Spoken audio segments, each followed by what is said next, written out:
Ma femme a dit « Je peux divorcer quand je veux. Ma vie ne changerait même pas. » J'ai souri comme un homme poli.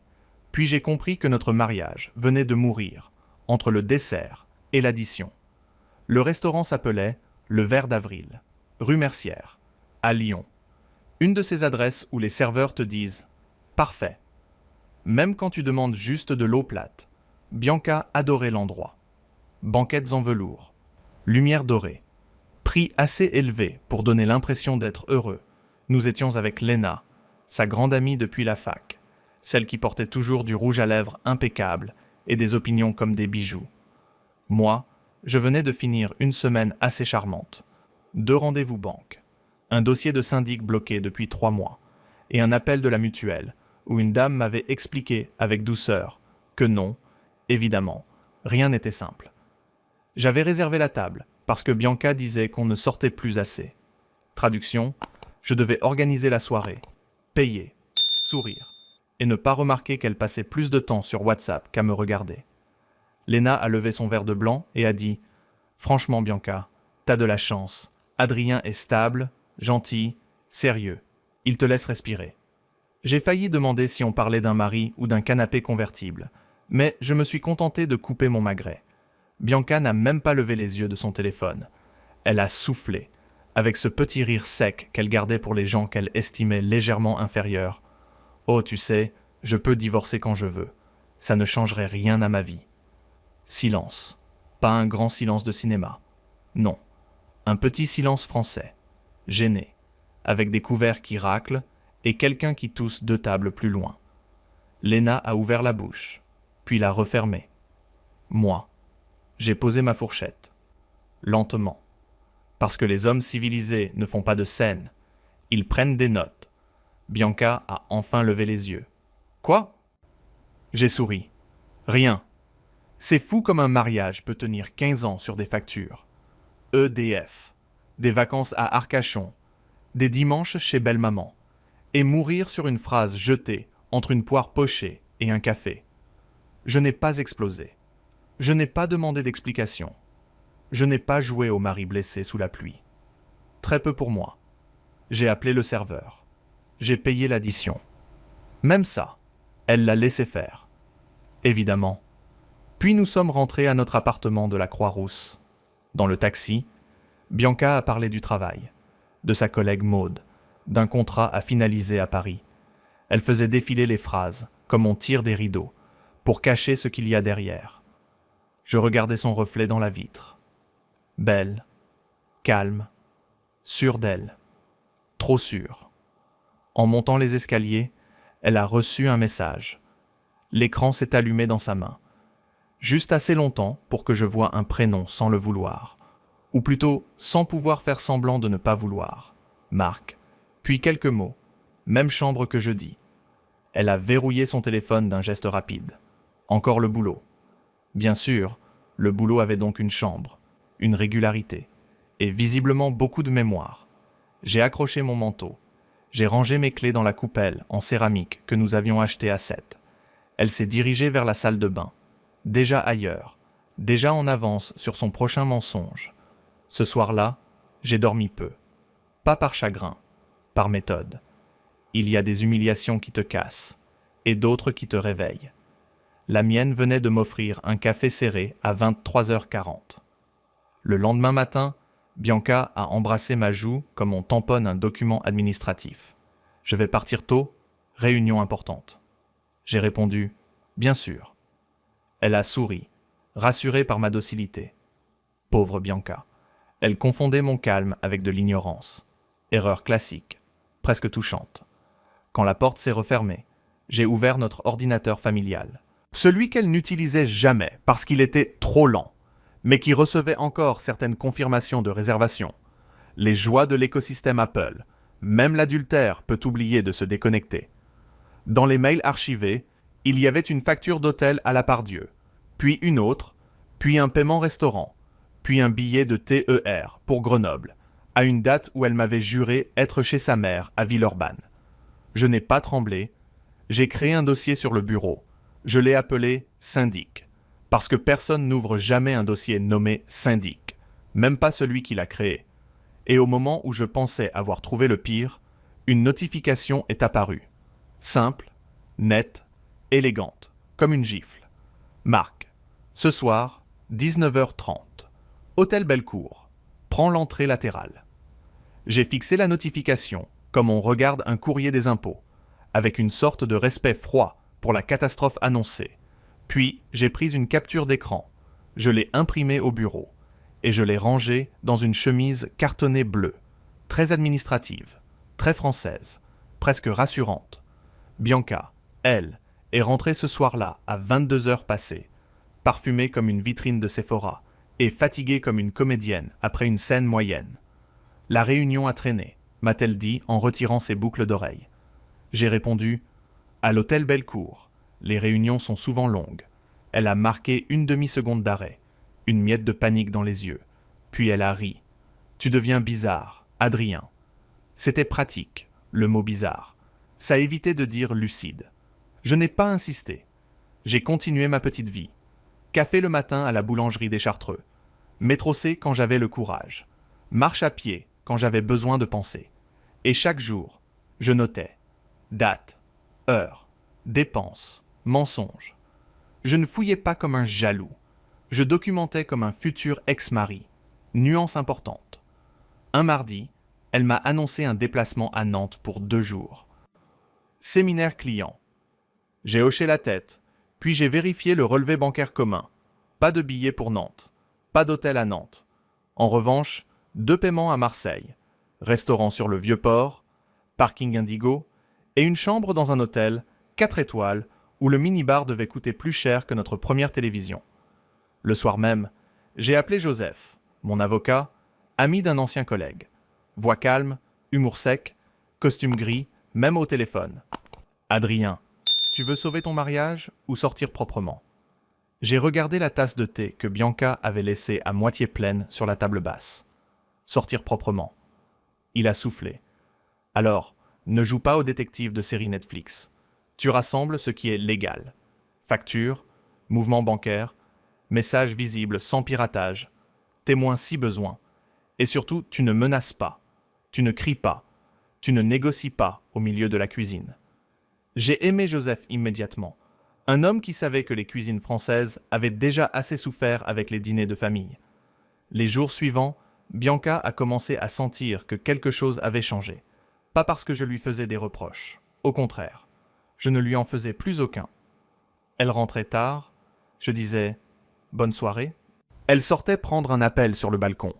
Je fermais la fenêtre parce qu'il faisait froid. Elle mentait. Je ne corrigeais pas. Rien n'inquiète plus un menteur qu'un public qui cesse d'applaudir. Un vendredi, elle a tenté de restaurer ce qu'elle appelait sûrement la normalité. Elle a acheté des éclairs au café, chez notre pâtissier, a mis une robe que j'aimais bien, et m'a proposé un week-end à Annecy. On pourrait se retrouver. J'ai pensé, se retrouver, magnifique formule. Encore fallait-il que nous soyons 2 à nous être perdus. Mauvais week-end, ai-je dit. Rendez-vous banque lundi. Dossier à préparer. Elle a pincé les lèvres, vexée de voir que le meuble stable du salon venait de développer une colonne vertébrale. Le lundi, à la banque, j'ai demandé les relevés détaillés de notre compte joint et de certains virements vers son compte personnel. La conseillère, une femme nommée Sandrine, a gardé ce professionnalisme tendre des gens qui voient passer des divorces avant même que les couples les prononcent. Vous souhaitez les 12 derniers mois? J'ai répondu 18. Elle a cliqué, sans commentaire. Béni soit la discrétion bancaire. Le puzzle est devenu obscène de clarté. Pas une erreur, pas une faiblesse, pas un moment compliqué, mais une organisation. Hôtel, train, restaurant, cadeaux, même une boutique de montres à Genève. Bianca n'avait pas eu une liaison. Elle avait monté une petite start-up du mensonge, avec budget, calendrier et ambition. Le détail qui m'a fait sourire, oui, sourire, a été un paiement dans une boutique de chemises hommes, le jour de mon anniversaire. Elle m'avait offert un livre sur l'architecture lyonnaise. Très beau livre, très lourd, parfait pour caler une porte ou une illusion. Ce soir-là, elle m'a demandé « Tu es distant? Tu m'en veux pour quelque chose ?» Je l'ai regardée, assise sur le canapé, son téléphone retourné contre le coussin, comme un animal qui fait le mort. Non, Bianca, je comprends beaucoup de choses. C'est différent. Elle a pâli, à peine, mais assez. Le lendemain, Joseph m'a reçu dans son cabinet près des Cordeliers. Sur son bureau, il y avait mon dossier syndic. Et il a dit en tapotant la chemise bleue. C'est solide, mais il manque une dernière chose. Pas indispensable juridiquement, utile humainement. J'ai demandé « Quoi ?» Il a souri sans joie. Le moment où elle comprendra que tu n'es plus son décor. Le moment est arrivé un jeudi soir, naturellement, parce que les mauvaises habitudes aiment les jours fixes. Bianca m'a annoncé qu'elle devait passer chez une cliente à Écully. Juste une signature. Je ne serai pas longue. Elle avait mis son manteau beige, celui des rendez-vous importants, et ce parfum discret qu'elle croyait innocent. La cliente d'Écully devait avoir une passion pour les hôtels, parce que à 19h15, je l'ai vue sortir de notre immeuble, traverser la rue sans regarder la boulangerie déjà fermée, puis monter dans une berline noire garée près de l'arrêt de bus. Marc était au volant. Je ne connaissais pas encore bien son visage, mais je connaissais déjà son goût pour les chambres et les chemises, payées avec des cartes trop visibles. Je n'ai pas suivi comme dans un film. Pas besoin de rouler derrière eux avec des lunettes noires. Nous étions à Lyon, pas à Miami. J'ai seulement pris une photo depuis l'angle de la rue. Nette, suffisante. Puis j'ai envoyé l'image à Joseph avec 3 mots. Dernière pièce trouvée. Il a répondu 10 minutes plus tard. Très bien, maintenant dors. Les avocats ont parfois de l'humour, souvent involontaire. Je suis rentré, j'ai fait des pattes, j'ai regardé le courrier du syndic. Un vrai cette fois. Et j'ai découvert que le couple du 3e se plaignait encore des vélos dans la cour. La vie a ce talent magnifique. Elle continue de demander qu'on sorte les poubelles pendant que votre mariage brûle tranquillement dans un parking d'hôtel. Bianca est rentrée à minuit moins 10. La cliente était bavarde. J'ai levé les yeux de mon livre. Elle conduit une berline noire maintenant. Elle a retiré une chaussure, puis l'autre, très lentement. Tu m'espionnes ? Ah, voilà, la victime principale du mensonge. C'était donc elle. J'ai fermé mon livre. Non, je vérifie la météo. Elle m'a regardé avec cette colère froide des gens pris la main dans le sac, mais vexés que le sac existe. Tu changes, Adrien. Oui, ai-je dit. C'est reposant. Elle a passé la nuit à faire semblant de dormir. Moi aussi. Nous étions enfin d'accord sur une activité commune. Le lendemain, Joseph m'a appelé. Tout était prêt. Requête, projet de convention, pièces annexées, protection des comptes, estimation de l'appartement, liste des meubles, même la question de la voiture. Une petite Peugeot que Bianca méprisait, jusqu'au jour où elle a compris qu'elle pouvait entrer dans un partage. Il m'a dit « Je peux envoyer officiellement dès lundi ». J'ai répondu « Non, pas lundi ». Il y a eu un silence. Adrien. Je veux le faire à l'endroit où elle m'a expliqué que ça ne changerait rien. Joseph a soupiré. Pas moralement, administrativement. Évite la scène publique. Je ne ferai pas de scène. Justement, c'est ce qui m'inquiète. J'ai réservé le verre d'avril pour le mardi suivant. Même table, même horaire. Parce que j'ai le sens du symbole et une légère tendance à la précision, ce qui, dans un divorce, vaut mieux qu'une tendance à casser des assiettes. Bianca a accepté trop vite, soulagée, peut-être, de croire que je revenais vers elle. Elle a même proposé d'inviter Léna. Ça nous ferait du bien, une soirée normale. J'ai dit non, doucement. Cette fois, juste nous deux. Pendant 4 jours, elle a joué l'épouse attentive. Petit message. Tu rentres à quelle heure ? Dîner improvisé, main posée sur mon bras. Question sur mon travail. Elle avait ressorti l'ancienne Bianca, celle des débuts, celle qui riait dans les bouchons, qui mangeait les frites dans mon assiette, qui m'appelait mon calme préféré. Le problème avec les souvenirs, c'est qu'ils ne signent pas les actes notariés, et ils n'effacent pas les factures d'hôtel. Le mardi, j'ai imprimé une dernière fois les documents. Je les ai glissés dans une chemise noire, plus élégante que la bleue, moins syndic, plus conclusion. Avant de partir, j'ai fait le tour de l'appartement, les cadres de nos vacances à Biarritz, les plantes qu'elle oubliait d'arroser, la table en chêne choisie après 3 samedis chez Habitat. Rien ne m'a supplié de rester. Les objets savent se taire. Au restaurant, Bianca est arrivée avec 10 minutes de retard. Sourire parfait, cheveux attachés, manteau sur les épaules. Désolé, journée folle. J'ai pensé, pas aussi folle que la soirée, mais chacun son agenda. Le serveur nous a reconnus. Votre table habituelle? J'ai répondu, oui, pour la dernière fois. Il n'a pas compris. Bianca non plus. Et c'était très bien ainsi. Nous avons commandé, elle a pris du bar, moi un steak. Elle a parlé d'un voyage à Lisbonne qu'on pourrait faire en mai. On a besoin de soleil. J'ai posé ma serviette sur mes genoux, puis la chemise noire sur la table, entre le pain et l'eau plate. Elle a arrêté de parler, enfin, et son regard est descendu sur le dossier, comme si elle venait d'y voir son propre reflet. C'est quoi? J'ai tapoté la couverture du bout des doigts. Une fois, pas plus. Le changement dont tu disais qu'il ne changerait rien. Bianca a d'abord souri, un petit sourire de contrôle, celui qu'elle utilisait quand un serveur oubliait son citron, ou quand sa mère lui demandait pourquoi elle n'appelait jamais. Adrien, tu deviens théâtral. J'ai poussé la chemise noire vers elle. Non, méthodique. Elle l'a ouverte avec 2 doigts, comme si les documents pouvaient tacher sa manucure. La première page était simple, divorce, avocat, convention, pièces jointes, rien de spectaculaire, juste la fin écrite dans une police très sobre. Elle a tourné une feuille, puis une autre. Son visage a perdu ses couleurs par étapes, comme une ville quand le courant saute. C'est ridicule, a-t-elle murmuré. Tu as tout interprété. J'ai bu une gorgée d'eau. Les factures d'hôtel interprètent rarement. Elles débitent. Elle a baissé la voix. On ne va pas faire ça ici. C'est ici que tu m'as expliqué que ça ne changerait rien, ai-je dit. Je voulais vérifier la solidité de ta théorie. Elle a regardé autour d'elle, soudain très attachée à la discrétion. Charmant progrès moral. Le serveur a approché avec le vin, a senti l'ambiance, puis a disparu avec l'instinct de survie d'un homme payé au pourboire. Bianca a refermé le dossier. Marc n'a rien à voir avec nous. J'ai presque ri. Admirable. Le prénom sort tout seul maintenant. Elle a serré les dents. C'était compliqué entre nous. Non, ai-je répondu, calmement.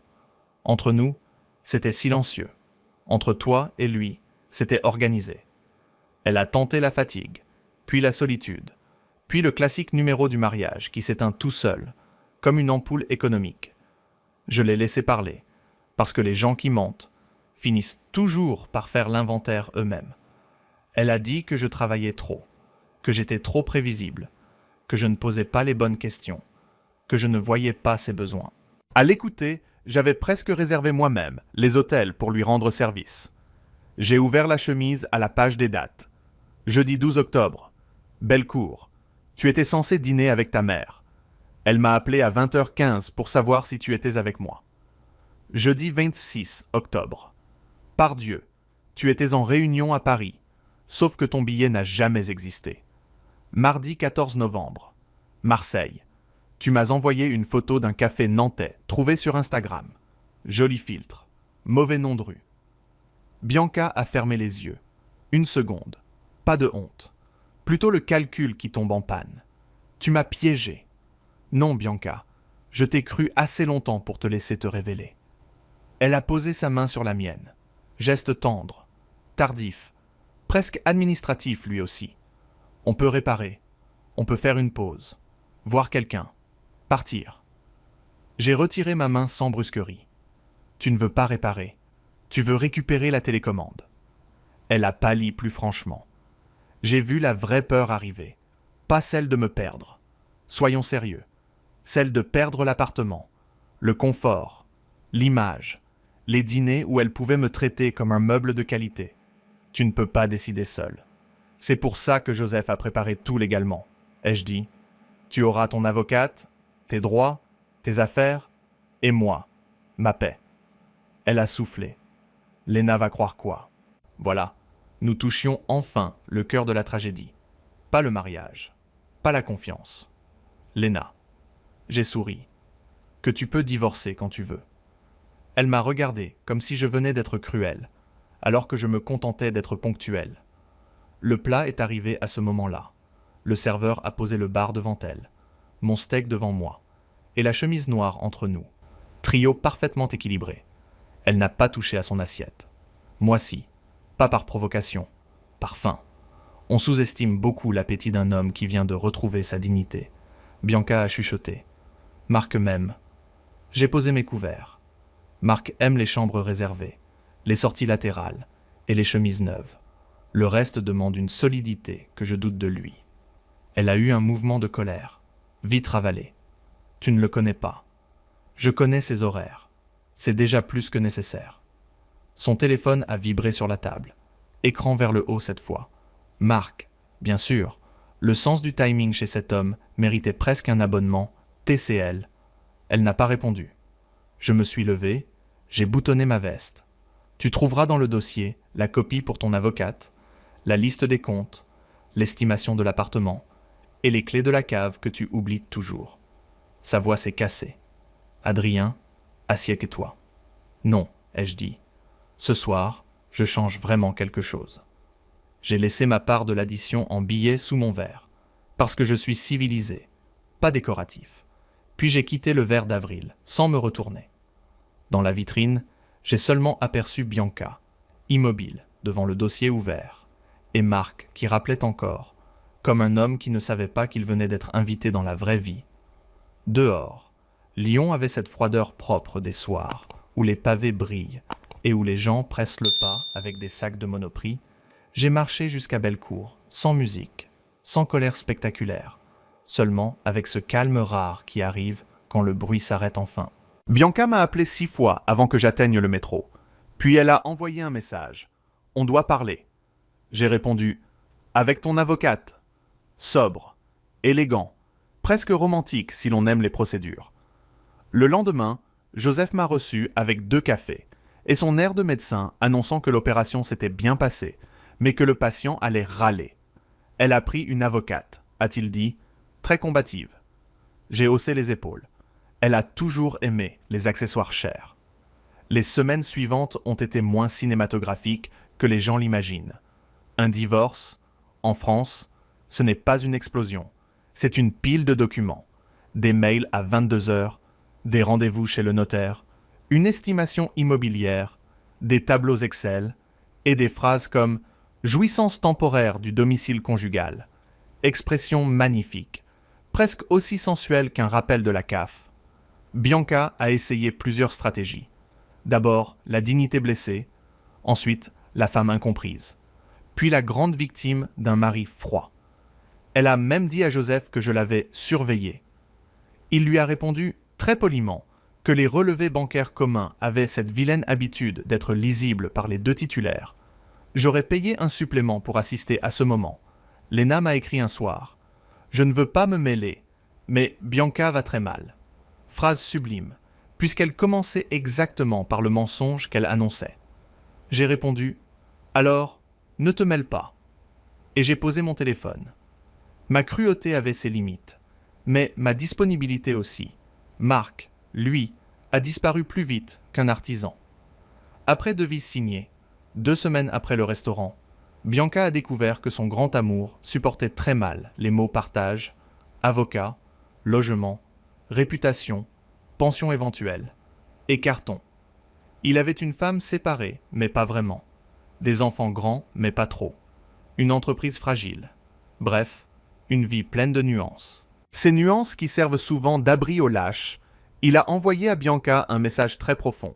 Ce n'est pas le bon moment. Merveilleux. L'adultère avait un agenda Google.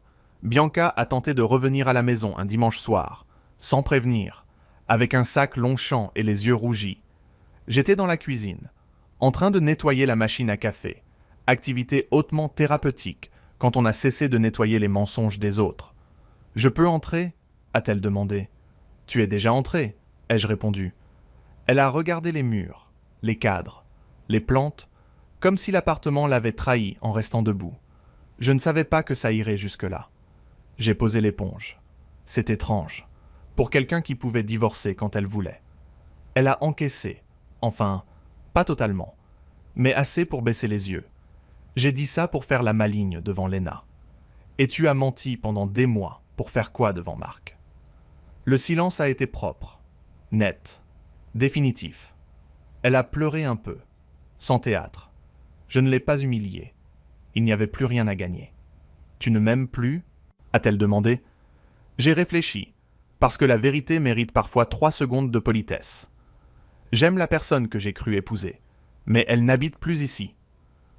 Elle a pris quelques affaires, manteaux, dossiers, bijoux, un vase hideux offert par sa tante, que j'ai accepté de lui laisser, avec une générosité héroïque.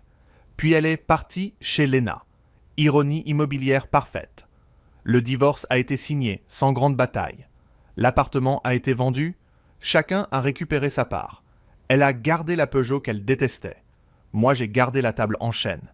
Pas par sentiment, par qualité de fabrication. Le jour où le notaire a clos le dossier, Bianca m'a serré la main au lieu de m'embrasser. Progrès considérable. Je pensais que tu me supplierais au moins une fois, a-t-elle dit. J'ai rangé mon stylo. Moi aussi, à une époque, je pensais que tu respectais les contrats. Elle a souri tristement, puis elle est sortie. Et cette fois, je l'ai regardée partir. Pas pour regretter, pour constater.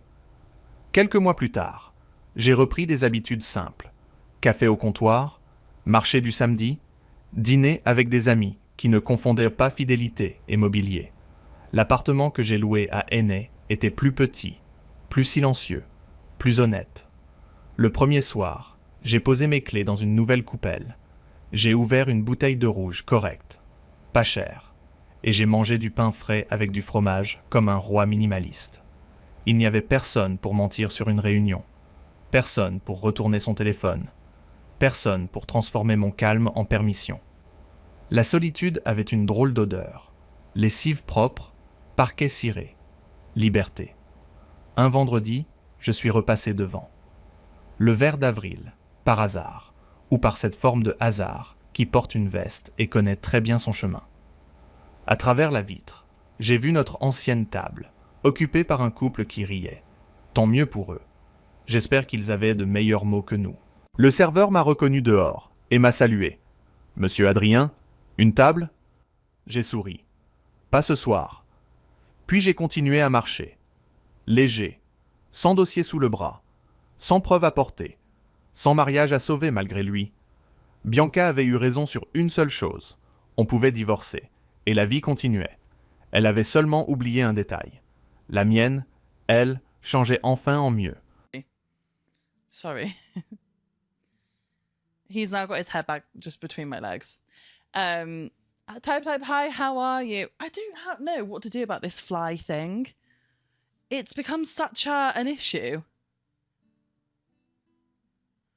Like when I'm sat, I tend to sit in my living room and work with my patio doors open, and flies come in, and he can't cope if there's a fly in the flat.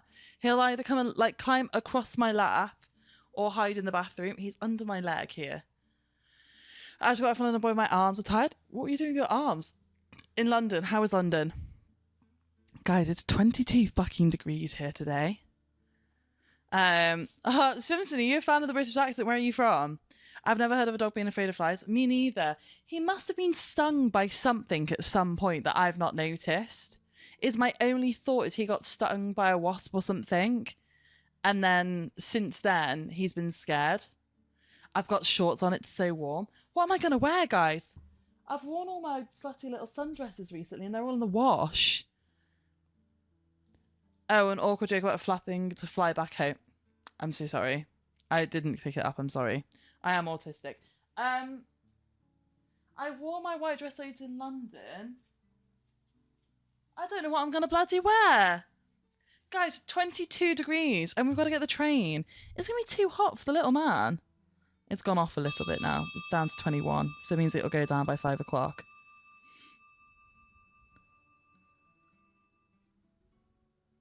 Oh, whoops. Okay, nice.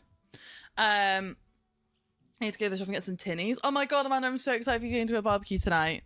What's a tinny? Like alcohol in a can. Hotels are nice for a bit, but it's nice to be home. Yeah. It's nice to have the treat, but it's nice to be home.